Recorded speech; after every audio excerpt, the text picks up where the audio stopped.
Merry Christmas. I know we're not quite there yet. It's this weekend is Christmas weekend. But I do, for this Theology Thursday, want to talk about what's called the proto-evangelium. That's just a big Latin word that means the first gospel.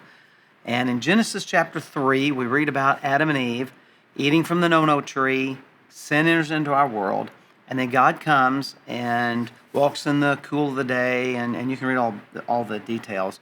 But after Adam and Eve confess that, yes, they have eaten from the tree of the knowledge of good and evil, and yes, they have broken God's law, God now is going to, we call it curse them, but actually the word curse is not used specifically on Adam and Eve. The word cursed is used on the serpent in verse 14 of Genesis 3, and he's told to crawl on the dirt and all that. But Genesis 3:15 is called the first gospel.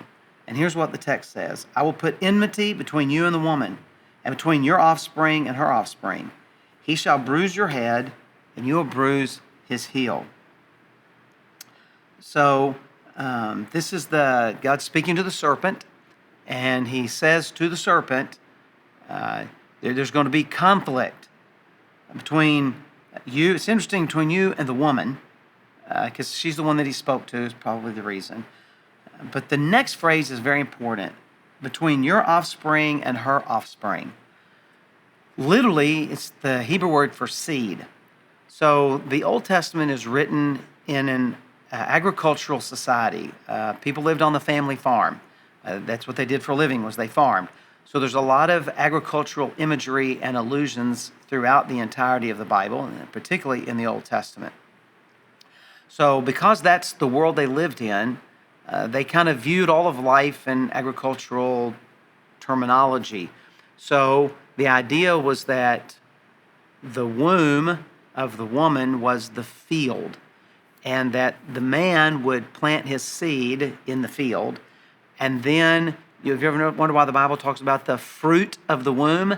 Fruit meant the produce, because you plant the seed in the ground and then you get produce from it, whether it's trees or wheat or barley or whatever it is that you're growing.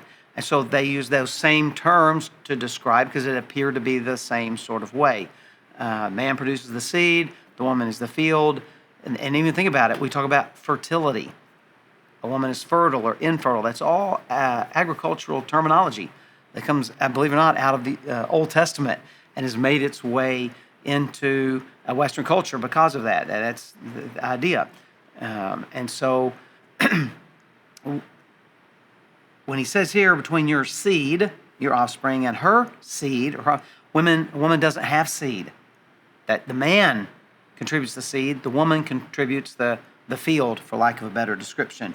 That's the way they kind of worded everything. So this is a veiled reference. This is not a prediction. A prediction says this is going to happen, and then but it's a veiled reference that really was never understood until we get to the New Testament and realize that Jesus is the seed of a woman because he has no human father. He was born of a virgin. And so this is a very subtle, veiled reference to the fact that there is going to be a seed from a female. In other words, there's going to be a child that's born without a male father. And that would be Jesus. He's the only one that qualifies for that. And so this is the first prediction that we have in the Bible. I don't really like the word prediction, but the first statement we find in the Bible that brings reference to someone special who's going to arrive in the future, who's going to do something special. Now, a lot of those details were not known until Jesus came. They're just hints and glimpses through the Old Testament. But after looking at the life of Jesus, we can go back and go, oh, we see here what's going on now. Jesus would be the one who is the seed of the woman. And then we get the two bruising. He will bruise your head, but you'll bruise his heel. Now, obviously, a heel injury is not nearly as life-threatening as a head injury. I don't want any of you to message about, what about Achilles? He was killed in his heel. I know that. That's Greek mythology. It's not history.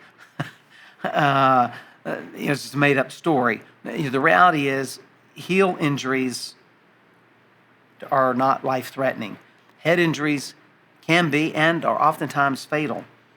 I ride a motorcycle, and I wear motorcycle boots, but most of that's to protect my ankles in the case of an accident. Really can't do a whole lot for my feet with a pair of boots, I guess a little bit. But the most important piece of gear that you can purchase for a motorcycle, and the one that you should end up spending the most money on, and the one you want to take care of the best, is the helmet, because you're protecting your head.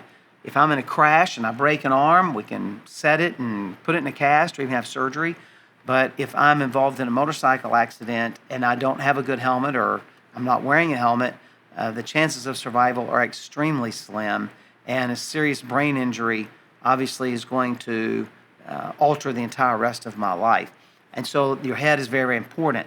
So if your heel is crushed, you might limp around, but it's not fatal. And so this is a reference to the crucifixion. The fact that Jesus would be crushed, he would be bruised, and yes, he even died, but it wasn't lasting, because 3 days later he rose again. So yes, Satan inflicted damage. Matter of fact, he thought he'd inflicted enough damage, but no, it was only equivalent of a heel injury, because Jesus is going to walk out of the grave on a Sunday morning. And so in contrast to that, Satan, who's represented by the serpent, is going to have his head crushed by Jesus. He's going to stomp on his head when he dies on the cross, because he's going to defeat sin. And then he's going to stomp on his head with the other foot on Sunday morning, because he's going to defeat death. So he'll defeat sin at the cross, defeat death at the empty tomb. And so this is the first gospel, the first reference to someone who's coming, that God's going to send to be our deliverer. And so in a few days, when you celebrate Christmas, remember that Jesus came into our world as a virgin, and that's what we're celebrating, the virgin birth of Jesus. But he came with a purpose. He would allow Satan to bruise his heel, to take his life, but he would be victorious, and 3 days later would walk out of the grave, proving it was only a heel injury, not a head injury. But to Satan, it would be devastating. He would be crushed. His power would be destroyed. And he would no longer have the key of death, so to speak, in his hand. That Jesus now has destroyed him for us. And so be thankful that Jesus was the seed of the woman, and be thankful for the purpose for which he came as we celebrate Christmas this year. And think about the fact that God, from the very beginning, as soon as he pronounces judgment, turns around and makes a pronouncement of hope for us. The first gospel, the first message in Genesis 3:15. So God bless you, and this weekend I hope you have a very Merry Christmas.